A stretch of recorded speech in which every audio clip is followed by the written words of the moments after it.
Calaroga Shark Media. From Normandy, where I was just looking for a chair, okay? This is Ballot. Today, oh man, Hillary, Hanks, Hitler, spit and poop. Yep, let's hit this. Seth Meyers joked. Trump said that he would be willing to serve jail time after being convicted on 34 felony counts, which would be the first time he's shared a bedroom in a while.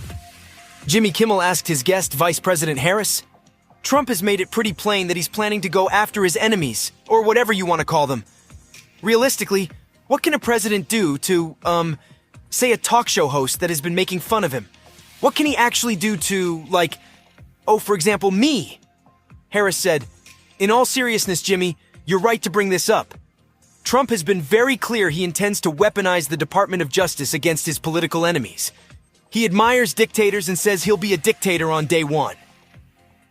Some days, I don't even know where to start. Is the move Hillary Clinton Hitler or Joe pooped his pants?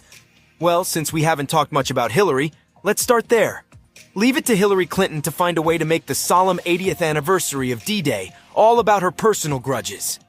Her thinly veiled comparison of Trump to Adolf Hitler is just dripping with that signature lack of self-awareness. Clinton told The View that electing Trump would be the end of our country as we know it, and I don't say that lightly. When I was Secretary of State, I used to talk about one and done. What I meant by that is that people would get legitimately elected, and then they would try to do away with elections, and do away with opposition, and do away with a free press. Hitler was duly elected. All of a sudden, somebody with those tendencies, dictatorial, authoritarian tendencies, would be like, okay, we're gonna shut this down. We're gonna throw these people in jail. And they didn't usually telegraph that. Trump is telling us what he intends to do. Meanwhile, it looks like Grandpa Joe provided the internet with some fresh fodder for ageist jokes during the solemn D-Day commemorations in Normandy. Joe seemed to be looking for a chair suddenly, when standing with his wife and French President Emmanuel Macron on Thursday for an event honoring troops who fought on D-Day. Some on social media speculated that he pooped his pants. Embarrassing videos of the moment show the president squatting on stage shortly after shaking Macron's hand in a motion often seen when people need to relieve themselves. At first, it looks as though he's leaning over to tell his wife, Dr. Jill Biden, something. But then he holds the pose for a rather long period of time, leaning even lower below the point where his ear would be in the range of her whispering. I guess the possible poop gives plenty of cover for Trump's foamy saliva. The story here is that Trump's campaign dropped a new video urging MAGA fans to vote by any means necessary come November. A stark reversal from his past fierce opposition to mail-in and early voting methods he dubbed corrupt and rigged. Trump said, "The way you win is to swamp them, so they can't cheat," he added.